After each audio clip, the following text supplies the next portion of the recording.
Welcome to this week's Tuesday Talk, where we talk all things to do with designing, developing, and delivering a superb learning experience. Where we talk about how we can leverage your expertise by turning it into digital learning products that's going to allow you to create impact, scale, and live the lifestyle you desire.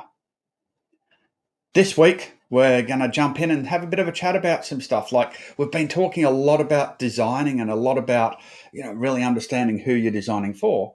But once you actually get to that point of designing and developing your program, well, then you've got to launch it. And a challenge that we often see is, you go and launch something and you end up with this, that noise of crickets and no one buys, no one enrolls. Yeah. So it's really important to think about that launch sequence that you have. And that's pretty much what we're talking about today. We're going to be talking about the launch sequence to market and sell your online program. So let's jump into it. So when we look at the process that we follow, when we go through our process for helping people to leverage their expertise, we've got our defined 7-step process based on my 20 plus years experience of building and designing learning experiences. So we go through that process, and obviously the first one is that idea of nailing your niche. You need to be able to make this content ruthlessly relevant. And if you don't do that, if people, if you're not targeting the right people, then it's going to fail. Once you've done that, then you need to think about, okay, what's the solution that you're providing? What's the problem that you've identified when you nail your niche? And what's that solution that you're problem? And you need to then craft your pitch, which is basically about creating that signature solution. But it's also about creating the pitch to engage with people and do that. Then you go and design your experiences, and then you look at promoting your program, building your assets, setting up your systems, and then you want to launch your program. So what we're talking about today is we're actually talking about a bit of a crossover between two pieces. There's obviously the launch of your program, but then there's also that piece around promoting your program. Because what we don't want to do is we don't want to start promoting the program and find out that there's actually no desire for it after we've gone through all the trouble of creating the content, of building the assets, of setting up the systems. And so the launch sequence actually needs to cover off on both of those different things.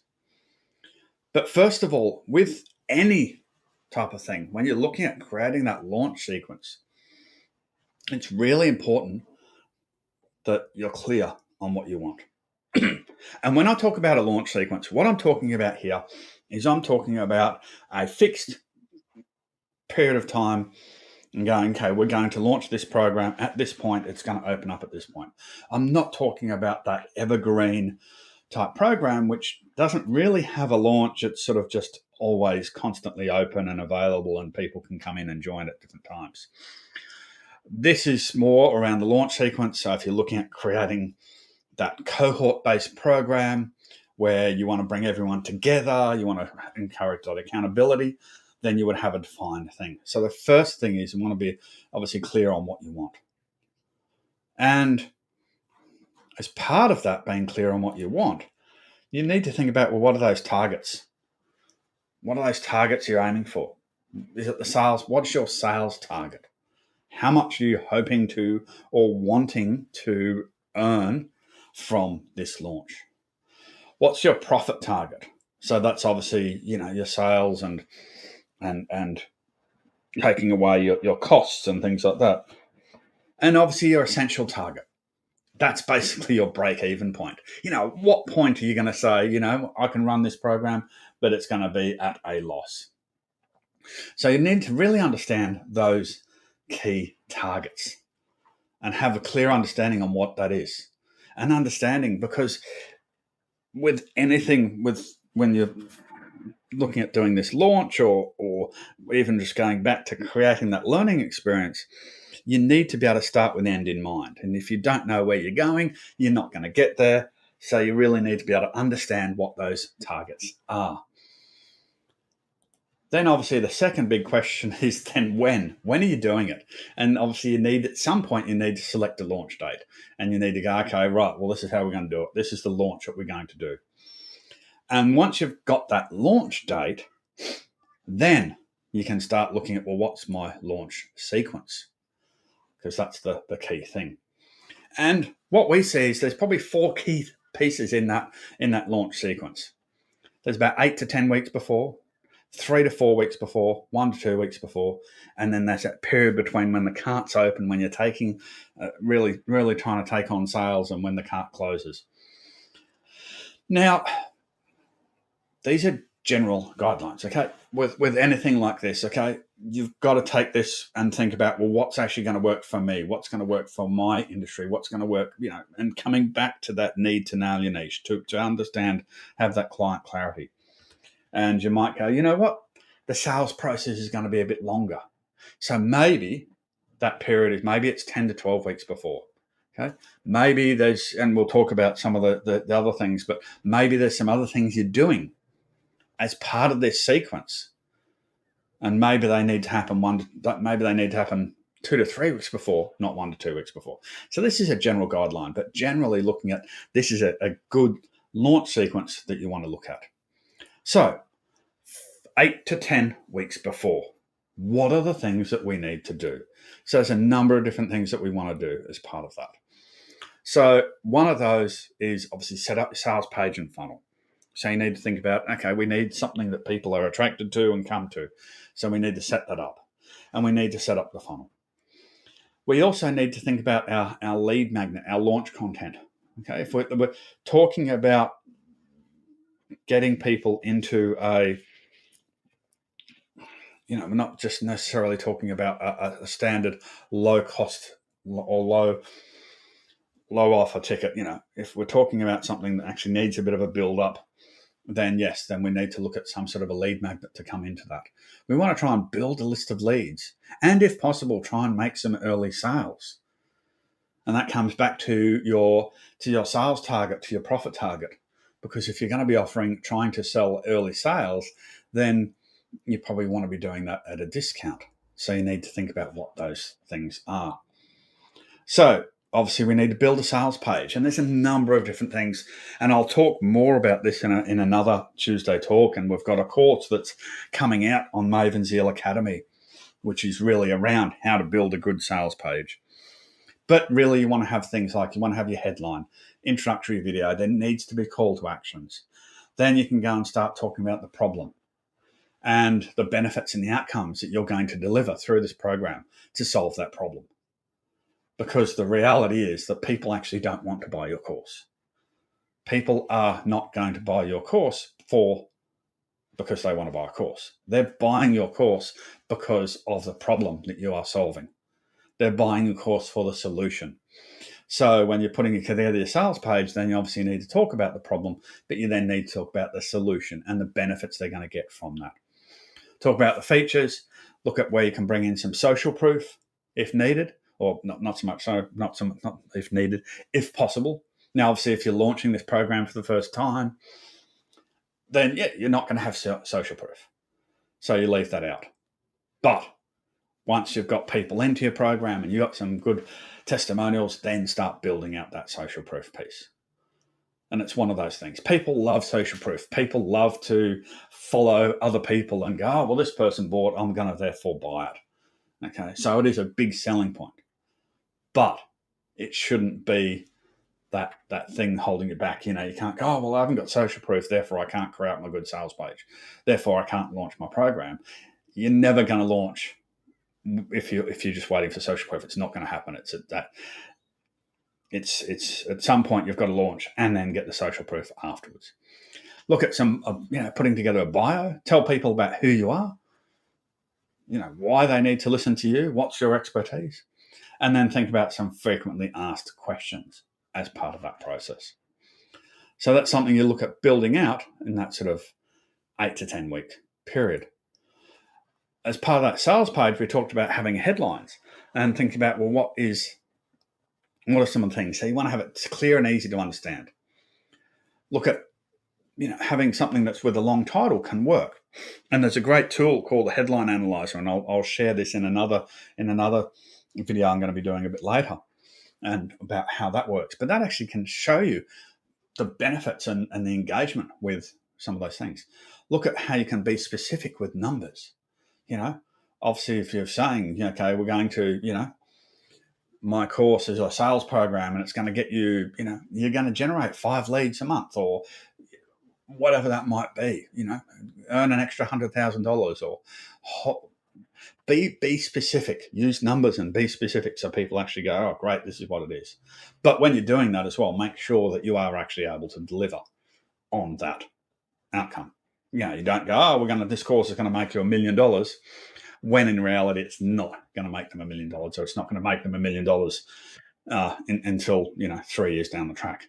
So be specific with numbers, but make sure that it is an achievable and tangible thing. Because obviously, if you oversell it and blow out the numbers and the achievements and things like that, when it comes to getting your social proof, well, people are going to go, no, well, I'm actually going to give you social proof because you said I'm going to make $1 million, but I didn't really. But we see this all the time. So you see eye-catching headlines, launch a 7-figure business, launch a 6-figure business, launch a 5-figure business, whatever it might be, or get 30 to 50 new leads, or 10 new clients, or whatever that might be. And think about those benefit words that you can put in there. So having that eye-catching headline that's going to be clear and easy to understand, specific with numbers, benefit words, and ideally long titles can work quite well. And obviously then thinking about your sales funnel as part of this process. So obviously, to start with, you want to be attracting your ideal student. Then you want to grow them with some sort of a lead magnet. And then you need to obviously look at how you can convert them to buyers. So in that 8 to 10 week period, you need to think about, well, what is that lead magnet? There's a whole range of different lead magnets. Okay. Challenges. We've got a challenge coming up very shortly. Nail your niche, 7-day challenge. Challenges seem to be quite popular, and we're seeing some great benefits from those. But it could be a webinar, or a masterclass, or something along those lines. It could be an ebook or a quiz. We've also got our quiz on our website, which measures you against the 6 key pillars of our Blue Ocean formula. And you can take that quiz and you can receive a report at the end to tell you, well, where are you strong, where are you weak?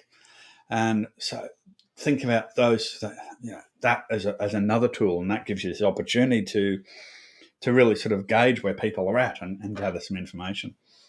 Look at worksheets, infographics, checklists. So there's a whole range of different lead magnets.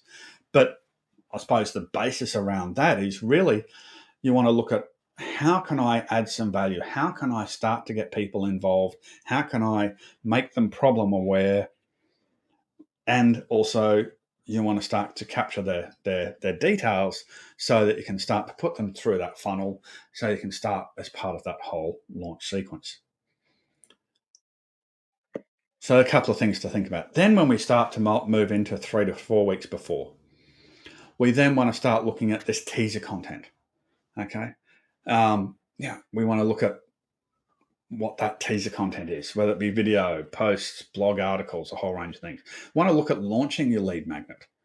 Okay, we talked, so 8 to 10 weeks before you're planning your lead magnet, but maybe you're going to launch it. So maybe you're going to do a 7-day challenge and might launch that 3 to 4 weeks before, as a way to get people in and get people excited as part of that.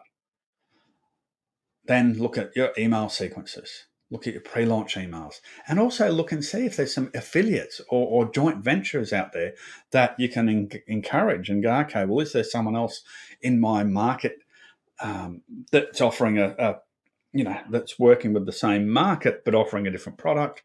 Can I work with them? Can I offer an affiliate? Can I use them to help me to generate interest in the program?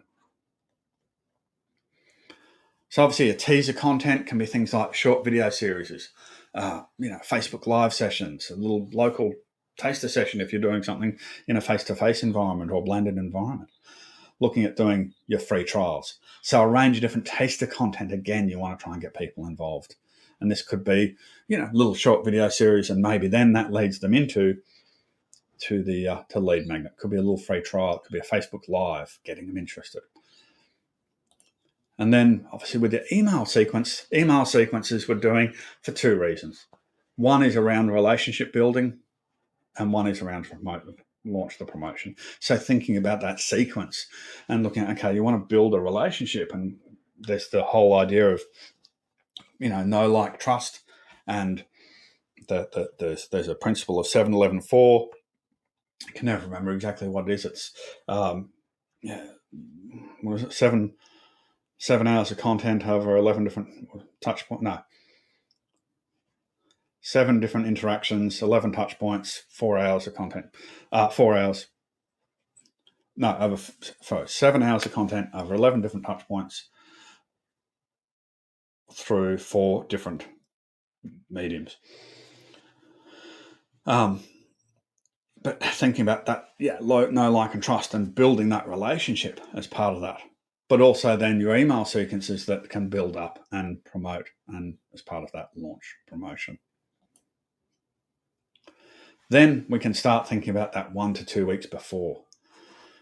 And I suppose then it's a matter of going in, and you want to be starting to do some practicing. You want to look at, practicing what you're doing. And if you're coming on to this program and it's going to be live as part of that, or part of it's going to be live, you're doing some live sessions, practicing those, making sure that you've got everything working right. Get your social media posts out. Go and run your pre-launch content, monitoring it. And the other thing that I can't emphasize is that test. Get in there and make sure things are working, making sure that the sequence is working, making sure that the process from once people sign up that they can easily get that access to the platform or to whatever it is that they need, and test it and make sure it is all working properly. And then once we've done that, then we need to think about, okay, what's that process?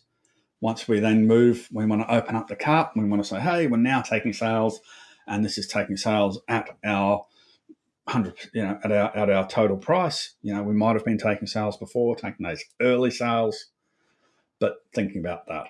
And so we want to be looking at, go through and check that those post-launch emails are coming out. Might need to write some additional emails. There might be some gaps there and things like that.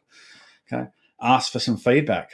Go and talk to some of those people that were on the fence, or maybe that have signed up early, and get some feedback, and add maybe there's some questions there that people have got. Maybe there's some other things people are asking as part of that process when you did your Facebook Live or other things. Then looking at that, and look at, can you do some other social media posts to promote it? And potentially you might want to run a live or do a Q&A webinar again, just to get some of those people that might be sitting on the fence, that might be unsure about that, to answer some of their answer some of their questions, possibly deal with some of their objections as part of that process. So that's pretty much the launch sequence that you need to think about to market and sell your online program. So think about what you're doing 8 to 10 weeks before, 3 to 4 weeks before, 1 to 2 weeks before, and then between that cart open and cart close. So thank you for tuning in for this week's Tuesday Talk. As I've said previously, any questions, comments, etc., drop them in the chat below, whether you're watching on YouTube, on through LinkedIn, or in our Facebook group. And if you're not watching it on our Facebook group, or you're not part of our Facebook group, then please jump on, join in to our Facebook group, and we'd love to see you there and have you involved. And we've got some more engaging things happening in the group that we're planning to roll out. So thank you very much, and look forward to seeing you for our next Tuesday Talk. Until then, goodbye.